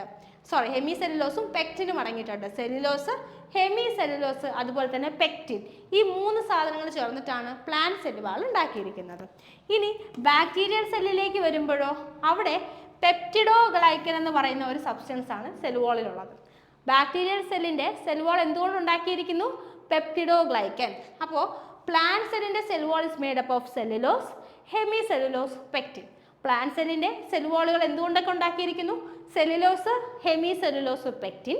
പക്ഷേ ബാക്ടീരിയയുടെ സെൽ വാൾ എന്തുകൊണ്ടാണ് ഉണ്ടാക്കിയിരിക്കുന്നത്? പെപ്റ്റിഡോഗ്ലൈക്കൻ. പെപ്റ്റിഡോഗ്ലൈക്കന് മറ്റൊരു പേരുണ്ട്, മ്യൂറിൻ. ബാക്ടീരിയൽ സെൽ വാൾ എന്തുകൊണ്ടുണ്ടാക്കിയിരിക്കുന്നു? പെപ്റ്റിഡോഗ്ലൈക്കൻ. പെപ്റ്റിഡോഗ്ലൈക്കാൻ്റെ മറ്റൊരു പേരുണ്ട്, അതാണ് എന്ത്? മ്യൂറിൻ എന്ന് പറയുന്നത്. അപ്പോൾ പ്ലാന്റ് സെല്ലിൻ്റെ ഔട്ടർ മോസ്റ്റ് ആയിട്ടുള്ള സെൽ വാളിൻ്റെ കാര്യം നമ്മൾ പഠിച്ചു. അടുത്ത് നമ്മൾ നോക്കേണ്ടത് സെൽ മെമ്പറൈൻ്റെ കാര്യമാണ്. അപ്പോൾ പ്ലാന്റ് സെല്ലാണെങ്കിൽ നമുക്കറിയാം പ്ലാന്റ് സെല്ലിന് എന്തുണ്ട്? സെൽ വാളുണ്ട്. അപ്പോൾ ഈ സെൽ വാളിൻ്റെ തൊട്ടകത്തുള്ള ലെയർ, സെൽ വാളിൻ്റെ തൊട്ടകത്തുള്ള ലെയർ എന്തായിരിക്കും? സെൽ മെമ്പറൈൻ ആയിരിക്കും. സെൽ വാളിൻ്റെ തൊട്ടകത്തുള്ള ലെയർ എന്തായിരിക്കും? സെൽ മെമ്പറൈൻ ആയിരിക്കും. ആർക്ക്? പ്ലാന്റ് സെല്ലിന്. അനിമൽ സെല്ലിലേക്ക് വന്നു കഴിഞ്ഞാൽ അനിമൽ സെല്ലിന് എന്തില്ല? സെൽ വാൾ ഇല്ല. അപ്പോൾ അതുകൊണ്ട് തന്നെ അനിമൽ സെല്ലിൻ്റെ ഡയറക്റ്റ് ആയിട്ട് ഏറ്റവും ഔട്ടർ മോസ്റ്റ് കവറിങ് അല്ലെങ്കിൽ ലെയർ ഓഫ് അനിമൽ സെൽ എന്ന് ചോദിച്ചു കഴിഞ്ഞാൽ അത് എന്താണ്? സെൽ മെമ്പറൈൻ ആണ്. ഓക്കെ, അപ്പോൾ പ്ലാന്റ് സെല്ലിൽ സെൽ മെമ്പറൈൻ എവിടെ ഇരിക്കുന്നു എന്ന് ചോദിച്ചു കഴിഞ്ഞാൽ സെൽ വാളിനകത്ത്. പ്ലാന്റ് സെല്ലിൽ സെൽ വാളിൻ്റെ അകത്താണ് എന്തുള്ളത്, സെൽ മെമ്പറൈൻ ഉള്ളത്. പക്ഷേ അനിമൽ സെല്ലിലേക്ക് വരുമ്പോൾ outermost layer of animal cell, എന്താണ്, outermost covering of animal cell എന്താണ്, അത് സെൽ മെമ്പറൈൻ ആണ്. അപ്പോൾ ഈ സെൽ മെമ്പറൈൻ മറ്റൊരു പേരുണ്ട്, അതാണ് പ്ലാസ്മ മെമ്പറൈൻ. അപ്പോൾ ഫസ്റ്റ് പോയിന്റ് അത് തന്നെ ഓർക്കുക, cell membrane is also known as plasma membrane. Cell membrane is also known as plasma membrane. Cell മെമ്പറൈൻ്റെ മറ്റൊരു പേരാണ് എന്ത്, പ്ലാസ്മ മെമ്പറൈൻ എന്ന് പറയുന്നത്. It is the outermost covering of cell. സെല്ലിൻ്റെ ഔട്ടർ മോസ്റ്റ് കവറിങ് എന്താണ്, പ്ലാസ്മ മെമ്പറൈൻ ആണ്. So it is the outermost covering of cell. In plant cells it situates within the cell wall. Cell വാളിന് തൊട്ടടുത്താണ് plant സെല്ലിൽ ആരുള്ളത്, cell membrane ഉള്ളത്. So in plant cell it situates within the cell wall. In plant cell it situates within the cell wall. Plant സെല്ലുകളിൽ cell വാളിന് അകത്താണ് ആരുള്ളത്, cell membrane ഉള്ളത്. സോ ഇനി സെൽ മെമ്പറൈൻ്റെ പ്രത്യേകത എന്ന് വെച്ച് കഴിഞ്ഞാൽ അത് സെമി പെർമിയബിൾ ലിപ്പിഡ് ബൈലെയർ ആണ്. സെമി പെർമിയബിൾ ലിപ്പിഡ് ബൈലെയർ മനസ്സിലാകുന്ന പോലെ പറഞ്ഞു തരാം. ഇപ്പോൾ ഇതാണൊരു സെൽ വാൾ എന്ന് വിചാരിച്ചോളൂ. ഈ സെൽ വാളിൻ്റെ പുറത്ത് വരുന്ന എല്ലാ സാധനങ്ങളെയും ഇത് അകത്തേക്ക് കടത്തിവിടില്ല. അങ്ങനെ ഒന്ന് ആലോചിച്ച് നോക്ക്, വരുന്ന എല്ലാ സാധനങ്ങളെയും അകത്തേക്ക് കടത്തി വിട്ട് കഴിഞ്ഞാൽ എത്രയോ ടോക്സിൻസ് വരും, അല്ല എത്രയോ ആവശ്യമില്ലാത്ത സാധനങ്ങളുടെ ഇടയ്ക്ക് നമ്മൾ ഡെയിലി എക്സ്പോസ് ആവുന്നുണ്ട്. അപ്പോൾ അതിൻ്റെ ഒന്നും ആവശ്യം നമുക്കില്ല. അപ്പോൾ അതുകൊണ്ട് തന്നെ ഇത് എന്ത് ചെയ്യില്ല, എല്ലാത്തിനെയും കടത്തി വിടില്ല. അതിൻ്റെ ഇപ്പം നമ്മളൊരു വാതിലാണെന്ന് വിചാരിച്ചു, ഈ വാതിലിൽ കൂടെ എല്ലാത്തിനെയും കടത്തി വിടുവാണെങ്കിൽ നമ്മളതിനെ പെർമിയബിൾ എന്ന് വിളിക്കും. പെർമിയബിൾ. കടത്തി വിടുന്നില്ലെങ്കിൽ നമ്മൾ നോൺ പെർമിയബിൾ എന്ന് വിളിക്കും. പക്ഷെ ഇവിടെ ചില ആൾക്കാരെ കടത്തിവിടും, നമുക്ക് താല്പര്യമുള്ള ആൾക്കാരെ കടത്തിവിടും, മറ്റാൾക്കാരെ കടത്തി വിടില്ല. അപ്പം നമ്മൾ എന്ത് വിളിക്കും, സെമി പെർമിയബിൾ. Semi permeable. ചില ആൾക്കാരെ കടത്തിവിടും, മറ്റ് ചില ആൾക്കാരെ കടത്തിവിടില്ല. Semi permeable. ഇനി ഇത് ബൈലെയർ ആണ്. ബൈലെയർ എന്ന് പറയുമ്പോൾ ദാ ഇങ്ങനൊരു ലെയർ ഉണ്ടാവും. ഓക്കെ, ഇങ്ങനെ മറ്റൊരു ലെയർ ഉണ്ടാവും. ഈ രണ്ട് ലെയറും കൂടെ ഒന്നിച്ച് ചേർന്നിട്ടാണ് നമ്മുടെ സെൽ മെമ്പറൈൻ ഫോം ചെയ്യുക. രണ്ട് ലെയറും കൂടെ, ഈ രണ്ട് ലെയറും കൂടെ ഒന്നിച്ച് നിന്നിട്ടാണ് നമ്മുടെ സെൽ മെമ്പറൈൻ ഫോം ചെയ്യുക. അതുകൊണ്ടാണ് നമ്മളിതിനെ ബൈലെയർ എന്ന് വിളിക്കുക. ലിപ്പിഡ്സ് കൊണ്ട് അല്ലെങ്കിൽ ചെറിയ പല ടൈപ്പ് ഫാറ്റുകളൊക്കെ കൊണ്ടാണ് ഇത് ഉണ്ടാക്കിയിരിക്കുന്നത്. അതുകൊണ്ട് നമ്മളിതിനെ ലിപ്പിഡ് ബൈലെയർ എന്ന് വിളിക്കും. ലിപ്പിഡ് അല്ലെങ്കിൽ ഫാറ്റുകൾ കൊണ്ട് ഇതിനെ ഉണ്ടാക്കിയിരിക്കുന്നു. സോ ലിപ്പിഡ് ബൈലെയർ എന്ന് വിളിക്കും. അപ്പോൾ സെമി പെർമിയബിൾ ലിപ്പിഡ് ബൈലെയർ വിത്ത് എംബെഡഡ് പ്രോട്ടീൻസ്. അപ്പോൾ ഈ ബൈലെയറിൻ്റെ ഇടയിൽ എന്തുണ്ടാവും, അവിടെ ഇവിടെയുമായിട്ട് ചില പ്രോട്ടീനുകൾ ഇങ്ങനെ ഉണ്ടാവും. ചില പ്രോട്ടീനുകൾ ഇങ്ങനെ അവിടെ ഇവിടെയൊക്കെ ആയിട്ടുണ്ടാവും. ഓക്കെ, അപ്പോൾ ഇതാണ് നമ്മുടെ പ്ലാസ്മ മെമ്പറിൻ്റെ സ്ട്രക്ചർ. നിങ്ങൾ ഈ സ്ട്രക്ചർ ഡീറ്റെയിൽ ആയിട്ട് അറിയണം എന്നില്ല, ഞാൻ പിന്നെ പറഞ്ഞപ്പോൾ ആ വാക്കുകൾ നിങ്ങൾക്ക് ഫെമിലിയർ ആയിക്കോട്ടെ എന്ന് വിചാരിച്ച് പറഞ്ഞതാണ്. ഗ്രൂപ്പ് ഡിക്ക് പ്ലാസ്മ മെമ്പറിൻ്റെ സ്ട്രക്ചർ ഒന്നും ചോദിക്കില്ല. പക്ഷേ നിങ്ങൾ സപ്പോസ് NTPCയോ അങ്ങനെ ഏതെങ്കിലും എക്സാമൊക്കെ എഴുതുന്നുണ്ടെങ്കിൽ അതിനിത് ആവശ്യമായിട്ട് വരും. ഓക്കെ, നിങ്ങൾക്ക് ജസ്റ്റ് മനസ്സിലാവാൻ വേണ്ടി പറഞ്ഞതാണ്. ഇത് മനസ്സിലായില്ലെങ്കിൽ കുഴപ്പമില്ല, നിങ്ങൾ വിട്ടോളൂ. ഇത്രയും ഓർക്കുക, സെല്ലിൻ്റെ ഔട്ടർ മോസ്റ്റ് ലെയർ ആണ് സെൽ മെമ്പറൈൻ. സെൽ മെമ്പറൈന് മറ്റൊരു പേരുണ്ട്, അത് പ്ലാസ്മ മെമ്പറൈൻ. ഇനി പ്ലാന്റ് സെല്ലിലേക്ക് വരുമ്പോൾ ഏറ്റവും പുറത്ത് സെൽ വാൾ ആണ്. സെൽ വാളിൻ്റെ തൊട്ടകത്തുള്ള ലെയർ ആണ് എന്തെന്ന് പറയുന്നത്, നമ്മുടെ പ്ലാസ്മ മെമ്പറൈൻ എന്ന് പറയുന്നത്. പ്ലാസ്മ മെമ്പറൈൻ സെമി പെർമിയബിൾ ആണ്, അതായത് അതിലേക്ക് വരുന്ന എല്ലാ സാധനങ്ങളെയും അതിനുള്ളിലേക്ക് അത് കടത്തിവിടില്ല. താല്പര്യമുള്ള ചില ആൾക്കാരെ ഉള്ളിലേക്ക് കടത്തിവിടും, ചില ആൾക്കാരെ കടത്തിവിട്ടില്ല. അതിന് ലിപ്പിഡ് ബൈലെയർ സ്ട്രക്ചർ ആണ്. അതായത് ലിപ്പിഡ്സ് കൊണ്ട് അല്ലെങ്കിൽ ഫാറ്റുകൾ കൊണ്ടുണ്ടാക്കിയ രണ്ട് ലെയർ ഓഫ് മോളിക്യൂൾസ് വെച്ചിട്ടാണ് ഇത് ഉണ്ടാക്കിയിരിക്കുന്നത്. ഇങ്ങനെ വരയ്ക്കുന്നതിനേക്കാളും വേണമെങ്കിൽ ഇങ്ങനെ ഓർക്കാം. രണ്ട് ലെയർ മോളിക്യൂൾസ് വെച്ചിട്ടാണ്, രണ്ട് ലെയർ ഓഫ് മോളിക്യൂൾസ് ഒന്നിച്ചടുക്കി വെച്ചിട്ടാണ് എന്ത് ചെയ്യുന്നത്, ഒരു പ്ലാസ്മ മെമ്പറൈൻ അവർ ഉണ്ടാക്കിയിരിക്കുന്നത്. അത്രയും ഓർക്കുക. ഇനി ഈ രണ്ട് ലെയറിൻ്റെ അടുത്ത് എന്തുണ്ട്, പ്രോട്ടീൻസ് ഉണ്ട്. നമ്മുടെ ബോഡിയിൽ എല്ലായിടത്തും പ്രോട്ടീൻ ഉണ്ട്. Proteins very important. അപ്പോൾ എന്തുണ്ട്, പ്രോട്ടീനും ഇതിനകത്തുണ്ട്. ഇത്രയും കാര്യങ്ങൾ നിങ്ങൾ ഓർത്ത് വെക്കുക. The main lipid in cell membranes are phospholipid. Cell മെമ്പറൈനിൽ കാണപ്പെടുന്ന പ്രധാനപ്പെട്ട ലിപ്പിഡ് ഏതാണെന്ന് ചോദിച്ചു കഴിഞ്ഞാൽ അത് ഫോസ്ഫോലിപ്പിഡ് ആണ്. സെൽ മെമ്പറൈനിൽ കാണപ്പെടുന്ന പ്രധാനപ്പെട്ട ലിപ്പിഡ് ഏതാണ്? ഫോസ്ഫോലിപ്പിഡ്. അപ്പോൾ സെൽ മെമ്പറൈനെ നമ്മൾ പ്ലാസ്മ മെമ്പറൈൻ എന്ന് വിളിക്കും. അനിമൽ സെല്ലിന്റെ ഔട്ടർ മോസ്റ്റ് കവറിംഗ് ആണ്. പ്ലാന്റ് സെല്ലിന് സെൽ വാളിന് തൊട്ടകത്ത് കാണുന്നത് എന്താണ്? സെൽ മെമ്പറൈൻ അല്ലെങ്കിൽ പ്ലാസ്മ മെമ്പറൈൻ ആണ്. അതിന് ലിപ്പിഡ് ബൈലെയർ സ്ട്രക്ചർ ആണ്. ലിപ്പിഡ് ഫോസ്ഫോലിപ്പിഡ് ആണ്. അതുപോലെ തന്നെ അത് സെമി പെർമിയബിൾ ആണ്. ഇത്രയും കാര്യങ്ങൾ ഓർത്തു വയ്ക്കുക. അപ്പോൾ സെൽ മെമ്പറൈൻ നമ്മൾ പഠിച്ചു കഴിഞ്ഞു. അടുത്ത് നമ്മൾ നോക്കാൻ പോകുന്നത് പ്രോട്ടോപ്ലാസം ആണ്. പ്രോട്ടോപ്ലാസം എന്ന് വെച്ച് കഴിഞ്ഞാൽ നമ്മൾ പറഞ്ഞു സെൽ വോളിനകത്ത് സെൽ മെമ്പറൈൻ. ഈ സെൽ മെമ്പറൈനകത്ത് ഒരു ലിക്വിഡ് സ്ട്രക്ചർ ഉണ്ടാവും. ഈ ലിക്വിഡ് സ്ട്രക്ചറിനെ നമ്മൾ മൊത്തത്തിൽ വിളിക്കുന്ന പേരാണ് പ്രോട്ടോപ്ലാസം. നിങ്ങൾക്ക് കുറച്ചും കൂടെ ക്ലിയർ ആയിട്ട് ഞാൻ പറഞ്ഞു തരാം. നമ്മുടെ മുട്ട, കോഴിമുട്ടയുടെ ഏറ്റവും പുറത്തുള്ള കട്ടിയുള്ള ആ സാധനം, അതിനെ നമ്മൾ നമ്മുടെ എന്താ പറയുക സെൽ വോളായിട്ട് എടുത്തു. അതിന് തൊട്ടടുത്ത് നമ്മളത് ഇങ്ങനെ ചെറുതായിട്ട് പൊട്ടിക്കുമ്പോൾ നൈസായിട്ടൊരു വെള്ള കളറ് ഒരു തുണി പോലത്തെ ഒരു നൈസ് പാട പോലെ കാണും. അതാണ് എന്തെന്ന് പറയുന്നത്? നമ്മുടെ സെൽ മെമ്പറൈൻ എന്ന് പറയുന്നത്. അതിനകത്ത് നമ്മുടെ മുട്ടയുടെ മഞ്ഞയും വെള്ളയും ഒക്കെ കാണും. അതിനെ മൊത്തത്തിൽ നമ്മൾ എന്ത് വിളിക്കും? അതിനെ മൊത്തത്തിൽ നമ്മൾ വിളിക്കുന്നതാണ് പ്രോട്ടോപ്ലാസം. ഓക്കെ, ആ മുട്ടയ്ക്കകത്ത് നമ്മൾ കഴിക്കുന്ന മൊത്തം ഭാഗത്തിനെയും ആ മഞ്ഞ കളർ സാധനത്തിനെയും വെള്ള കളർ സാധനത്തിനെയും ഒക്കെ കൂടെ നമ്മൾ ഒന്നിച്ചെന്ന് വിളിക്കും? പ്രോട്ടോപ്ലാസം എന്ന് വിളിക്കും. ഇനി ഈ പ്രോട്ടോപ്ലാസം എന്ന് വിളിക്കുമ്പോൾ അതിനകത്ത് നമ്മൾ ഇമ്പോർട്ടൻ്റ് ആയി ഓർക്കേണ്ട ഒരു കാര്യമുണ്ട്. ഈ പ്രോട്ടോപ്ലാസത്തിനകത്ത്, അതായത് ഇപ്പോൾ നമ്മുടെ എഗ്ഗ്, കംപ്ലീറ്റ് എഗ്ഗാണ് പ്രോട്ടോപ്ലാസം എന്ന് വിചാരിച്ചോ. ഓക്കെ, ഇതിൻ്റെ വൈറ്റ് പോർഷൻ, അതായത് അതിൻ്റെ യെല്ലോ പോർഷനാണ് എന്തെന്ന് ഞാൻ പറഞ്ഞു. യെല്ലോ പോർഷൻ എന്ന് പറയുന്നത് ന്യൂക്ലിയസ് ആണ്. യെല്ലോ പോർഷൻ എന്ന് പറയുന്നത് ന്യൂക്ലിയസ് ആണ്. അപ്പോൾ ഇതിനകത്ത് യെല്ലോ പോർഷൻ ഇല്ലാത്ത വൈറ്റ് പോർഷനെ മാത്രം ഞാൻ എന്ത് വിളിക്കും? സൈറ്റോപ്ലാസം എന്ന് വിളിക്കും. വൈറ്റ് പോർഷനെ മാത്രം ഞാൻ എന്ത് വിളിക്കും? സൈറ്റോപ്ലാസം എന്ന് വിളിക്കും. ഇനി ആ യെല്ലോ പോർഷൻ നമുക്കറിയാം. യെല്ലോ പോർഷൻ കവറിനകത്ത് വേറെയും ഒരു യെല്ലോ കളർ ലിക്വിഡ് ഉണ്ട്, എഗ്ഗിൻ്റെ യോക്കുണ്ട്. ആ യെല്ലോ പോർഷനെ നമ്മൾ എന്ത് വിളിക്കും? ന്യൂക്ലിയോപ്ലാസം എന്ന് വിളിക്കും. ഇത് സിമ്പിളായിട്ട് ഓർക്കുക. അല്ലെങ്കിൽ സയൻറ്റിഫിക്കലി പറയുകയാണെങ്കിൽ ആ സെല്ലിനകത്തുള്ള പ്രോട്ടോപ്ലാസം എന്ന് പറയുന്നത് സെല്ലിനകത്തുള്ള മൊത്തം സാധനങ്ങളെയും ഒന്നിച്ച് നമ്മൾ പ്രോട്ടോപ്ലാസം എന്ന് പറയും. ഇനി സെൽ മെമ്പറൈൻ മുതൽ ന്യൂക്ലിയർ മെമ്പറൈൻ വരെ, ഇപ്പം ഇവിടെ ഒരു ന്യൂക്ലിയസ് ഉണ്ടെങ്കിൽ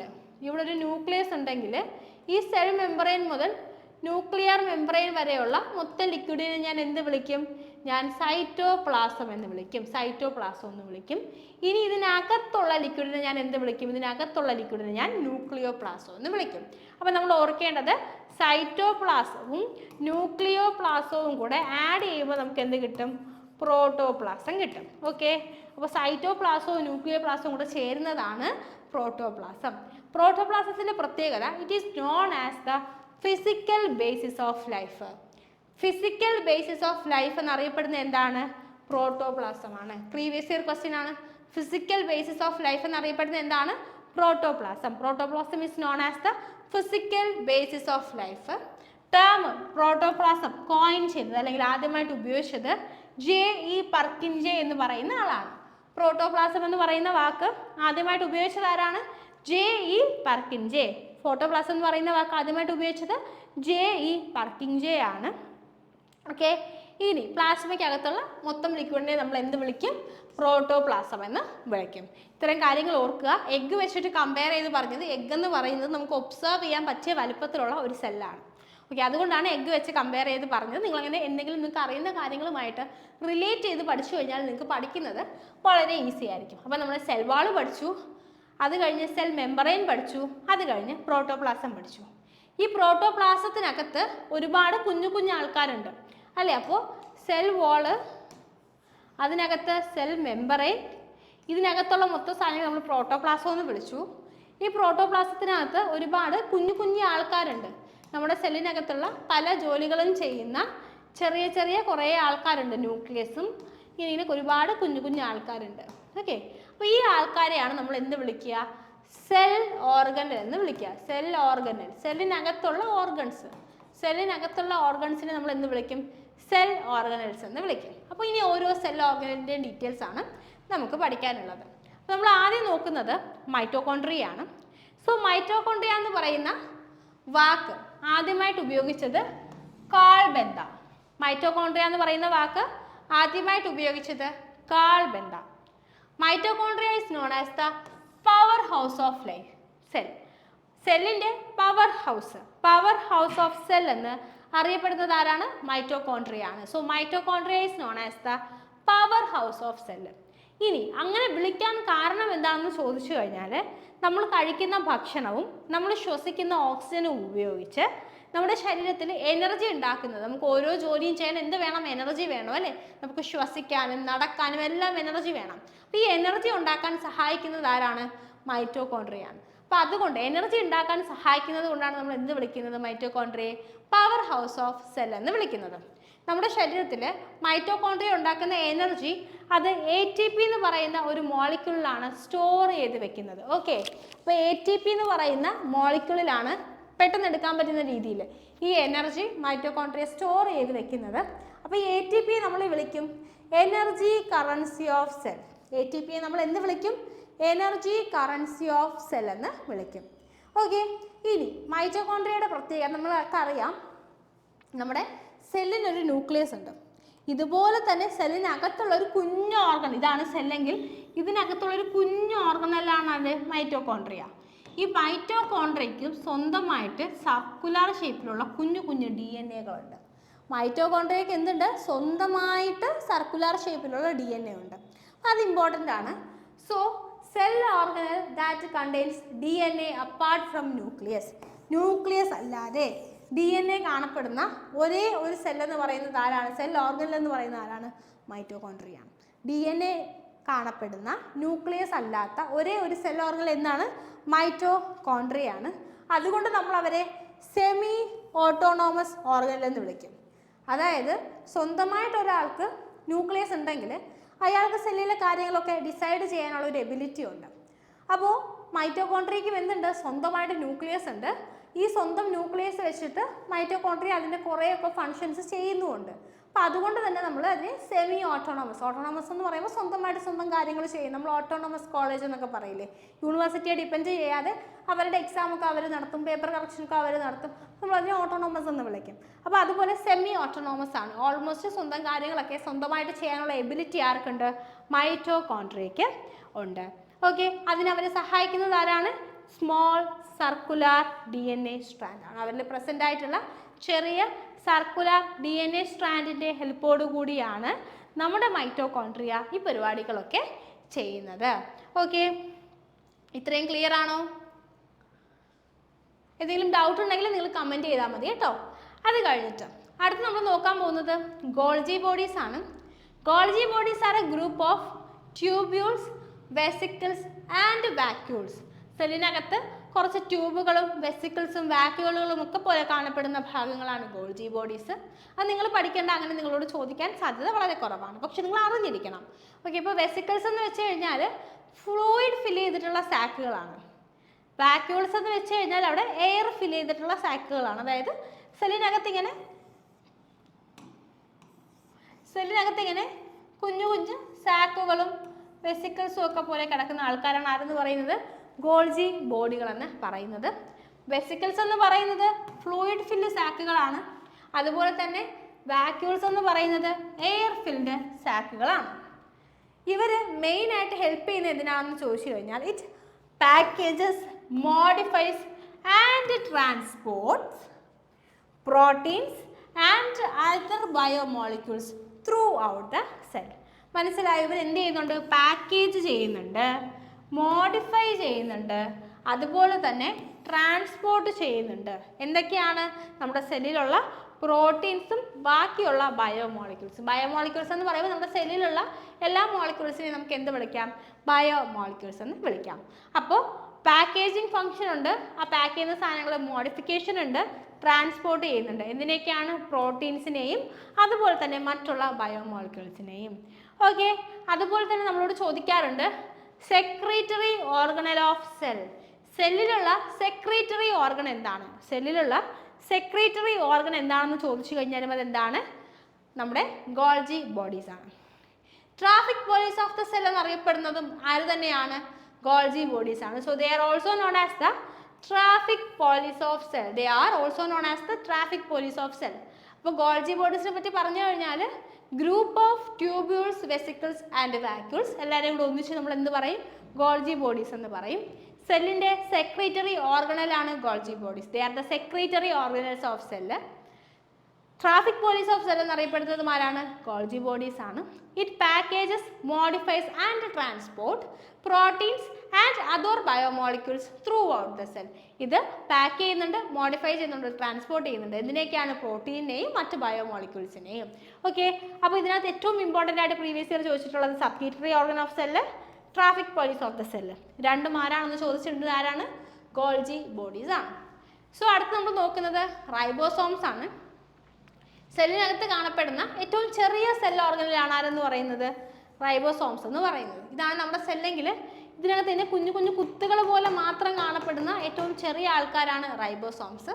so small granule like structures, ചെറിയ ചെറിയ തരികൾ പോലെ ഇരിക്കുന്ന സ്ട്രക്ചറാണ് റൈബോസോംസ് എന്ന് പറയുന്നത്. So they are small granule like structures made up of RNA അല്ലെങ്കിൽ ribonucleic acid. They are made up of റൈബോ nucleic acid അല്ലെങ്കിൽ RNA. They take part in protein synthesis of the cell. ഇവർ മെയിനായിട്ട് എന്തിനു വേണ്ടിയിട്ട് help ചെയ്യുന്നു? ശരീരത്തിൽ protein synthesise ചെയ്യാൻ വേണ്ടിയിട്ട് ഹെൽപ്പ് ചെയ്യുന്നു. എന്തിനു വേണ്ടി ഹെൽപ്പ് ചെയ്യുന്നു? പ്രോട്ടീൻ സിന്തസിസിന്. ഇമ്പോർട്ടൻ്റ് ആണ്. റൈബോസോംസിൻ്റെ മെയിൻ ഫങ്ഷൻ അവർ പ്രോട്ടീൻ സിന്തസിസിന് ഹെൽപ്പ് ചെയ്യുന്നു. എന്തിനു ഹെൽപ്പ് ചെയ്യുന്നു? പ്രോട്ടീൻ സിന്തസിസിന് ഹെൽപ്പ് ചെയ്യുന്നു. അതുകൊണ്ട് അവരെ നമ്മൾ എന്ത് വിളിക്കും? പ്രോട്ടീൻ ഫാക്ടറീസ് ഓഫ് സെൽ എന്ന് വിളിക്കും. നമ്മൾ എന്ത് വിളിക്കും? Protein factories of cells. So ribosomes small granule like structures ആണ്, മേഡ് അപ്പ് ഓഫ് RNA അല്ലെങ്കിൽ ribonucleic acid. They take part in protein synthesis of cell. അവർ പ്രോട്ടീൻ സിന്തസിസിന് വേണ്ടിയിട്ട് ഹെൽപ്പ് ചെയ്യുന്നുണ്ട്. അതുകൊണ്ട് തന്നെ നമ്മൾ അവർ എന്ത് വിളിക്കും? പ്രോട്ടീൻ ഫാക്ടറീസ് ഓഫ് സെൽ എന്ന് വിളിക്കും. ആദ്യമേ പറഞ്ഞു ദേ are the smallest cell organelle. ഏറ്റവും ചെറിയ സെൽ ഓർഗനൽ എന്താണ്? റൈബോസോംസ് ആണ്. ദേ are the smallest cell organelle. ഏറ്റവും ചെറിയ സെൽ ഓർഗനൽസ് ആരാണ്? റൈബോസോംസ് ആണ്. അടുത്ത് നമ്മൾ നോക്കാനുള്ളത് എൻഡോപ്ലാസ്മിക് റെക്ടിക്കുലം. ആരാണ്? Endoplasmic reticulum. നമ്മുടെ സെല്ല് എടുക്കുകയാണെങ്കിൽ ന്യൂക്ലിയസ് ഉണ്ട്. ന്യൂക്ലിയസിനൊരു മെമ്പറൈൻ ഉണ്ട്, ന്യൂക്ലിയർ മെമ്പറൈൻ എന്ന് പറയും. ഇതിൻ്റെ എക്സ്റ്റൻഷനായിട്ട് ഇങ്ങനെ നമ്മുടെ ന്യൂക്ലിയസിൽ കാണപ്പെടുന്നൊരു സ്ട്രക്ചറാണ് എൻഡോപ്ലാസ്മിക് റെക്ടിക്കുലം എന്ന് പറയുന്നത്. അപ്പോൾ ഇത് എവിടെ കാണുന്നു എന്ന് ചോദിച്ചു കഴിഞ്ഞാൽ സൈറ്റോപ്ലാസത്തിലാണ്, ന്യൂക്ലിയർ പ്ലാസത്തിലല്ല. പുറത്ത് സൈറ്റോപ്ലാസത്തിലാണ് ഇത് കാണപ്പെടുന്നത്. So tube like structures found in cytoplasm. സൈറ്റോപ്ലാസത്തിലാണ് ഇത് കാണപ്പെടുന്നത്. It is the tube like structure found in cytoplasm. Forms supporting framework of cell. എന്ത് ചെയ്യുന്നുണ്ട്? സെല്ലിൻ്റെ സപ്പോർട്ടിംഗ് ഫ്രെയിംവർക്ക് ഉണ്ടാക്കുന്നുണ്ട്. It forms supporting framework of cell. സെല്ലിൻ്റെ സപ്പോർട്ടിംഗ് ഫ്രെയിംവർക്ക് ആരുണ്ടാക്കുന്നുണ്ട്? എൻഡോപ്ലാസ്മിക് റെക്ടിക്കുലം ഉണ്ടാക്കുന്നുണ്ട്. എൻഡോപ്ലാസ്മിക് റെക്ടിക്കുലം തന്നെ രണ്ട് ടൈപ്പിലുണ്ട്. ആദ്യത്തേത് റഫ് എൻഡോപ്ലാസ്മിക് റെക്ടിക്കുലം. അതായത് നമ്മുടെ ന്യൂക്ലിയസിൽ നിന്ന് ഇങ്ങനെ എക്സ്റ്റെൻഡ് ചെയ്ത് കാണപ്പെടുന്നു എന്ന് പറഞ്ഞല്ലോ, വള്ളികൾ പോലെ ഇങ്ങനെ കാണപ്പെടുന്നുണ്ട്. അപ്പോൾ വള്ളി എന്ന് പറയാൻ പറ്റില്ല, ഇത് 2 ഡയമെൻഷനിലാണ് ഇങ്ങനെ ഇരിക്കുന്നത്. 3 ഡയമെൻഷൻ ആകുമ്പോൾ ഇങ്ങനെ ഇങ്ങനെ ഈ ഒരു സ്ട്രക്ചർ ആയിരിക്കും, പാളികൾ പോലെ ഇങ്ങനെ കാണപ്പെടും. ഓക്കെ, അപ്പോൾ ചിലപ്പോൾ ഇതിനെ അറ്റാച്ച് ചെയ്തിട്ട് ആരുണ്ടാവും? കുഞ്ഞു റൈബോസോംസ് ഉണ്ടാവും. ചിലപ്പോൾ ഇതിനെ അറ്റാച്ച് ചെയ്തിട്ട് ആരുണ്ടാവും? കുഞ്ഞു റൈബോസോംസ് ഉണ്ടാവും. അപ്പോൾ ഇതിനെ അറ്റാച്ച് ചെയ്തിട്ട് കുഞ്ഞു റൈബോസോംസ് ഉണ്ടെങ്കിൽ ഇതിന് കുരുകുരാന്നിരിക്കും. റൈബോസോംസ് നമ്മൾ പറഞ്ഞല്ലേ, തരിയുള്ള സ്ട്രക്ചറാണ്. അപ്പോൾ ഇതിനെ അറ്റാച്ച് ചെയ്തിട്ട് ഇങ്ങനെ കുഞ്ഞു റൈബോസോംസ് പറ്റിയിരിപ്പുണ്ടെങ്കിൽ നമ്മൾ അതിനെ എന്ത് വിളിക്കും? റഫ് എൻഡോപ്ലാസ്മിക് റെക്ടിക്കുലം എന്ന് വിളിക്കും. നമ്മൾ എന്ത് വിളിക്കും? Rough endoplasmic reticulum attached with ribosomes. റൈബോസോംസുമായിട്ട് അറ്റാച്ച് ചെയ്ത് കാണപ്പെടുന്നു റഫ് എൻഡോപ്ലാസ്മിക് റെക്ടിക്കുലം. ഇനി ചില എൻഡോപ്ലാസ്മിക് റെക്ടിക്കുലത്തിൽ അങ്ങനെ റൈബോസോം ഒന്നും പറ്റിയിട്ടുണ്ടാവില്ല. അത് നോർമലി തന്നെ ഇതുപോലെ വളരെ സ്മൂത്ത് ആയിട്ട് കാണപ്പെടും. അങ്ങനെയാണെങ്കിൽ നമ്മൾ അവരെ എന്ത് വിളിക്കും? സ്മൂത്ത് എൻഡോപ്ലാസ്മിക് റെക്ടിക്കുലം എന്ന് വിളിക്കും.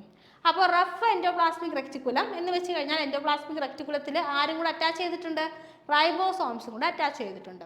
റൈബോസോംസിൻ്റെ ഫംഗ്ഷൻ പ്രോട്ടീൻ സിന്തസിസ് ആണെന്ന് ഞാൻ പറഞ്ഞായിരുന്നു. അപ്പോൾ അതുകൊണ്ട് തന്നെ റഫ് എൻഡോപ്ലാസ്മിക് റെക്ടിക്കുലത്തിൻ്റെ ഫംഗ്ഷൻ ചോദിച്ചാലും എന്ത് തന്നെയാണ്? പ്രോട്ടീൻ സിന്തസിസ് ആണ്. റൈബോസോമിന്റെ ഫംഗ്ഷൻ പ്രോട്ടീൻ സിന്തസിസ് ആണ്. അപ്പോൾ റഫ് എൻഡോപ്ലാസ്മിക് റെക്ടിക്കുലത്തിൽ റൈബോസോം അറ്റാച്ച് ചെയ്തിരുന്നു കഴിഞ്ഞാൽ അത് എന്ത് ചെയ്യും? പ്രോട്ടീൻ സിന്തസിസിനെ തന്നെ ഹെൽപ്പ് ചെയ്യും. ഇനി സ്മൂത്ത് എൻഡോപ്ലാസ്മിക് റെക്ടിക്കുലം അതിനകത്ത് എന്തില്ല? റൈബോസോംസ് അറ്റാച്ച് ചെയ്തിട്ടില്ല. സ്മൂത്ത് എൻഡോപ്ലാസ്മിക് റെക്ടിക്കുലത്തിൽ ആര് അറ്റാച്ച് ചെയ്തിട്ടില്ല? റൈബോസോംസ് അറ്റാച്ച് ചെയ്തിട്ടില്ല. അടുത്ത് നമ്മൾ നോക്കുന്ന സ്ട്രക്ചർ എന്ന് പറയുന്നത് ലൈസോസോം ആണ്. ലൈസോസോം എന്ന് പറയുമ്പോൾ എഗെയിൻ സാക്ക് ലൈക്ക് സ്ട്രക്ചർ ആണ്.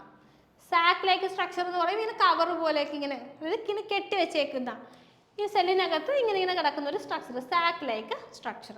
Helps in intra cellular digestion and called as suicidal bags. ഇവർ എന്തിനാണ് ഹെൽപ്പ് ചെയ്യുന്നതെന്ന് ചോദിച്ചു കഴിഞ്ഞാൽ, ഇപ്പോൾ ഇതാണ് നമ്മുടെ ലൈസോസോം. സോ ഒരു ഫോറിൻ ബോഡി, ഒരു എന്താ പറയുക, ഒരു ബാക്ടീരിയോ ഫംഗസോ വാട്ടെവർ, അതിവിടെ വന്നു കഴിഞ്ഞാൽ ഇവർക്ക് എന്ത് ചെയ്യാൻ വേണ്ടിയിട്ട് പറ്റും? ഈ ലൈസോസോമിന് പൊട്ടിത്തെറിക്കാൻ വേണ്ടി പറ്റും. ഈ ബാഗ് പൊട്ടിയിട്ട് ഇതിനകത്തുള്ള ടോക്സിക് സബ്സ്റ്റൻസ് എന്ത് ചെയ്യും? പുറത്തേക്കാവും. എന്നിട്ട് ഈ വന്ന എക്സ്റ്റേണൽ സബ്സ്റ്റൻസിനെ അങ്ങ് ഡൈജസ്റ്റ് ചെയ്ത് കളയും, അതിനെ അങ്ങ് ഇല്ലാതാക്കി കളയും. അപ്പോൾ ഇൻട്രാ സെല്ലുലാർ ഡൈജഷന് വേണ്ടിയിട്ട് ഹെൽപ്പ് ചെയ്യുന്നു. ഒരു സെല്ലിൽ എന്തെങ്കിലും മോശം കാര്യങ്ങൾ വരുമോ, ഒരു പാത്തോജൻ വരുമോ, സെല്ലിന് എന്തെങ്കിലും പ്രശ്നം ഉണ്ടാവുകയൊക്കെ ചെയ്ത് കഴിഞ്ഞാൽ ഈ ലൈസോസോമ് സ്വയം പൊട്ടിത്തെറിച്ചിട്ട് എന്ത് ചെയ്യും? ആ സെല്ലങ്ങ് ഇല്ലാതാക്കി കളയും. ഓക്കെ, ആ സെല്ലിന് എന്തെങ്കിലും ഇൻഫെക്ഷൻ വന്നാൽ ആ സെല്ലിനെ അങ്ങ് ഇല്ലാതാക്കും. ഇപ്പോൾ ഒരു സെല്ല് പെട്ടെന്ന് ക്യാൻസറസ് ആവാൻ വേണ്ടി പോകാമെന്ന് വിചാരിച്ചോ, അപ്പോൾ എന്ത് ചെയ്യും? ലൈസോസോമ് ആ സെല്ലങ്ങ് എന്ത് ചെയ്യും? ക്ലിയർ ചെയ്ത് കളയും. ഓക്കെ, അതങ്ങ് ഒഴിവാക്കി കളയും. അപ്പോൾ അതുകൊണ്ട് തന്നെ നമ്മൾ ഇവരെ എന്ത് വിളിക്കും? സൂയിസൈഡൽ ബാഗ് എന്ന് വിളിക്കും. കാരണം ആ ഒരു സെല്ല് നഷ്ടപ്പെട്ടാലും നമ്മുടെ ശരീരത്തിന് ഒന്നും പറ്റാനില്ല. പക്ഷേ ഇൻഫെക്ഷൻ ഇവിടെ അവിടെ നിന്ന് വലുതായി കഴിഞ്ഞാൽ എന്ത് ചെയ്യും? നമ്മുടെ ശരീരത്തിന് ഒരുപാട് പ്രശ്നങ്ങളുണ്ടാവും. ഇതൊക്കെ പ്രോപ്പറായിട്ട് വർക്ക് ചെയ്യാതെ വരുമ്പോഴാണ് നമുക്ക് ഓരോരോ അസുഖങ്ങൾ വന്ന് തുടങ്ങുന്നത്. ഓക്കെ, അപ്പം സാക്ക് ലൈക്ക് സ്ട്രക്ചർ ആണ്, ഇൻട്രാ സെല്ലുലാർ ഡൈജഷന് വേണ്ടി ഹെൽപ്പ് ചെയ്യുന്നു. അതുകൊണ്ട് തന്നെ നമ്മൾ ഇവർ എന്ത് വിളിക്കും? സൂയിസൈഡൽ ബാഗ്സ് എന്ന് വിളിക്കും. So lysosomes are organelle that break down and digest material inside the cell. ഇവരെന്ത് ചെയ്യുന്നുണ്ട്? സെല്ലിനകത്തുള്ള നമുക്ക് ആവശ്യമില്ലാത്ത മെറ്റീരിയൽസിനെ ബ്രേക്ക് ഡൗൺ ചെയ്യുകയും ഡൈജസ്റ്റ് ചെയ്യുകയും ചെയ്യുന്നുണ്ട്.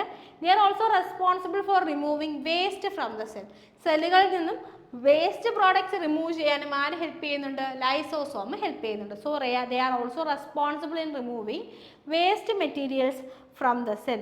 സെല്ലിൽ നിന്നും വേസ്റ്റ് മെറ്റീരിയൽസ് റിമൂവ് ചെയ്യാനും ആര് ഹെൽപ്പ് ചെയ്യുന്നുണ്ട്?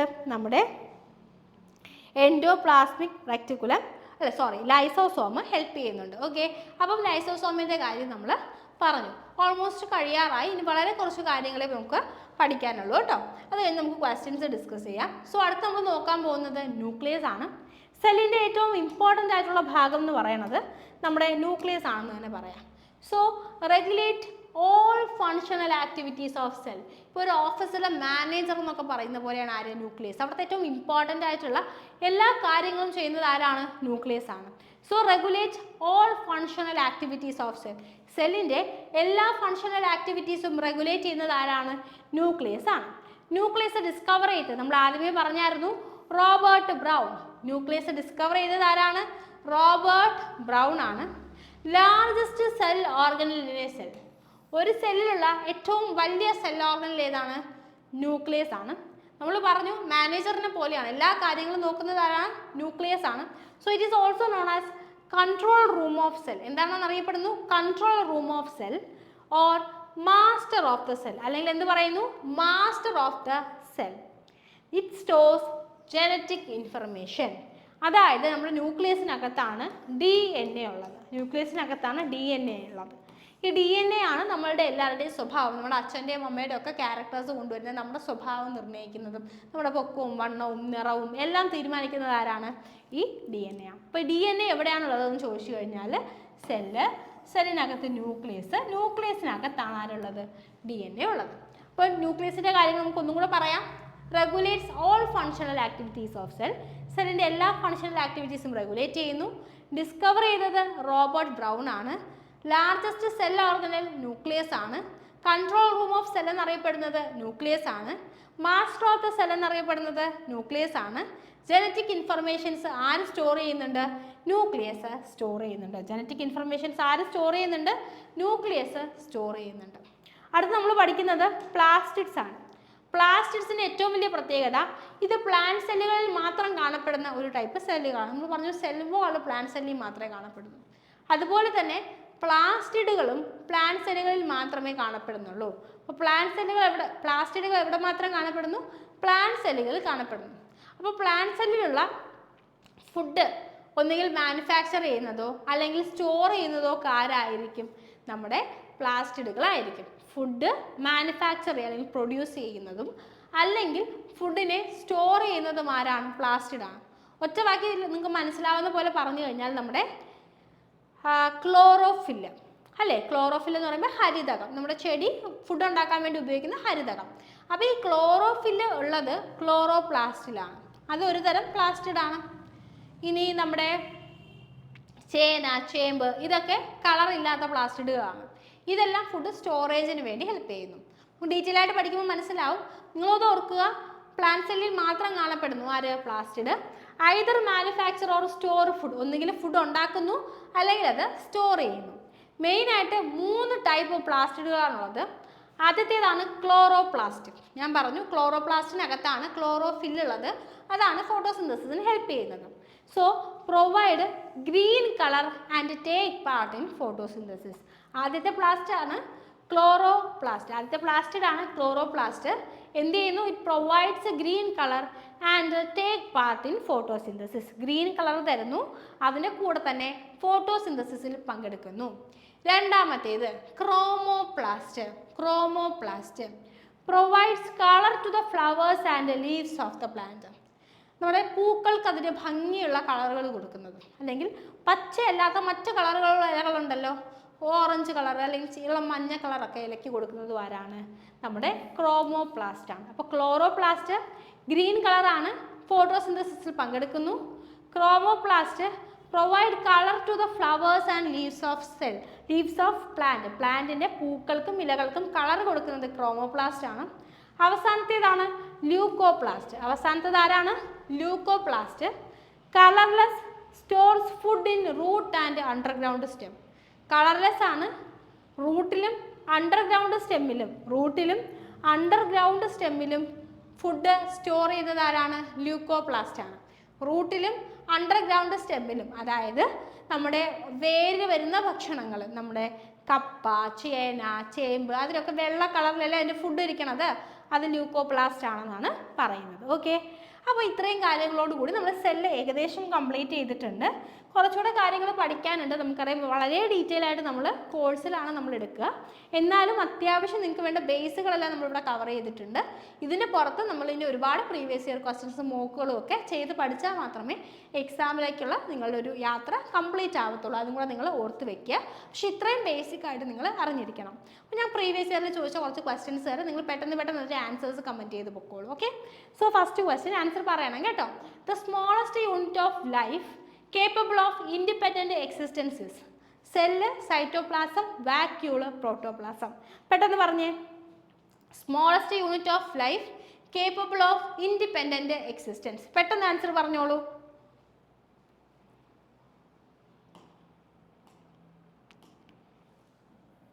അതെ, cell. Okay, so next question.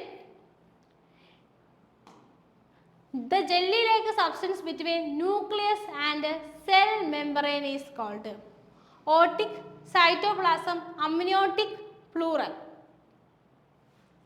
Cell, nucleus, ഈ ഡിസ്റ്റൻസിൽ കാണപ്പെടുന്ന ജെല്ലി ലൈക്ക് സബ്സ്റ്റൻസിനെ പറയുന്ന പേര് എന്താണ്? പെട്ടെന്ന് പറഞ്ഞേ. ക്ലാസ് മനസ്സിലായവർ പെട്ടെന്ന് പറയണം കേട്ടോ. അതെ, സൈറ്റോപ്ലാസം കറക്റ്റ് ആണ്. സൈറ്റോപ്ലാസം. ഓക്കെ, സോ നമുക്ക് നെക്സ്റ്റ് ക്വസ്റ്റ്യനിലേക്ക് പോവാം. Dash are known as the powerhouse of cell. Cytoplasm, mitochondria, nucleus, endoplasmic reticulum. Dash are known as the powerhouse of cell. സെല്ലിൻ്റെ പവർ ഹൗസ് എന്ന് അറിയപ്പെടുന്നത് ആരാണ്? സെല്ലിൻ്റെ powerhouse എന്ന് അറിയപ്പെടുന്നത് ആരാണ്? ഇതെല്ലാം നമ്മുടെ പ്രീവിയസ് ഇയർ ക്വസ്റ്റ്യൻ ആണ്. ഞാൻ പ്രിപ്പയർ ചെയ്ത ക്വസ്റ്റ്യൻസ് അല്ല, പ്രീവിയസ് ഇയർ ക്വസ്റ്റ്യൻസ്, റെയിൽവേ പല എക്സാംസിന് ചോദിച്ച ക്വസ്റ്റ്യൻസ് കോപ്പി പേസ്റ്റ് ചെയ്തതാണ് കേട്ടോ. അതെ, മൈറ്റോകോൺട്രിയ ആണ് answer. So next question. Which is the outermost covering of cell that separate content of cell from external environment. Basically ചോദിക്കുന്നത് outer most covering of cellന് പറയുന്ന പേര് plasma membrane, organelles, nerve cell, smooth muscle cell. outermost covering of cell, outermost covering of cell എന്താണ്? പെട്ടെന്ന് comment ചെയ്തോളൂ. outermost covering of cell.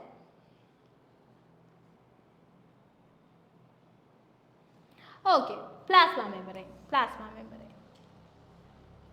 So next question, ribosomes make dash fat, lipids, proteins, starch. Ribosomes make dash fat, lipid, protein, starch. So ribosomes എന്താണ് ഉണ്ടാക്കുന്നത്? Proteins ആണ് അല്ലേ? Ribosomes protein factories ആണ്. Ribosomes ആണ് proteins ഉണ്ടാക്കുന്നത്. സോ ഓപ്ഷൻ സി ആണ് നമ്മുടെ correct ആയിട്ടുള്ള answer. Next question, which of the following organelle helps to keep the cell clean by digesting any foreign material as well as worn out cell organelles? Golgi body, lysosome, mitochondria, endoplasmic reticulum. Which of the following organelle help to keep the cell clean by digesting any foreign material as well as worn out cell organelles? Cell organelles clean ചെയ്യുക എങ്ങനെയാണ്? ആവശ്യമില്ലാത്ത സെല്ലുകളെ digest ചെയ്തിട്ടും അതുപോലെ തന്നെ ചീത്തയായ സെല്ലുകളെയൊക്കെ eliminate ചെയ്തിട്ടും foreign മെറ്റീരിയൽസിനെ eliminate ചെയ്തിട്ടും നമ്മുടെ സെല്ലിനെ ക്ലിയർ ആയിട്ട് സൂക്ഷിക്കുന്നത് ആരാണെന്നാണ് ചോദിക്കുന്നത്. ഓപ്ഷൻ ബി ആണ് കറക്റ്റ് ആൻസർ. എന്താണ്? ലൈസോസോം ആണ് അല്ലേ? ലൈസോസോം ആണ്. സോ ഇന്നത്തെ ക്വസ്റ്റ്യൻസ് ഡിസ്കഷൻസ് കഴിഞ്ഞു. അപ്പോൾ ഏകദേശം ക്വസ്റ്റ്യൻസ് വരുന്ന രീതി നിങ്ങൾക്ക് മനസ്സിലായി കാണും. ഈ സെഷൻ നിങ്ങൾക്ക് മനസ്സിലായെന്ന് വിശ്വസിക്കുന്നു. ഏതെങ്കിലും സജഷൻസ് ഡൗട്ട്സോ ഉണ്ടെങ്കിൽ പറയുക കേട്ടോ. So thank you so much. Happy learning. നന്നായിട്ട് പഠിക്കുക. മോക്സ് ഒക്കെ മാക്സിമം ചെയ്യുക കേട്ടോ. ഏറ്റവും നല്ല രീതിയിൽ പഠിച്ചു പോവുക. So have a nice day. By.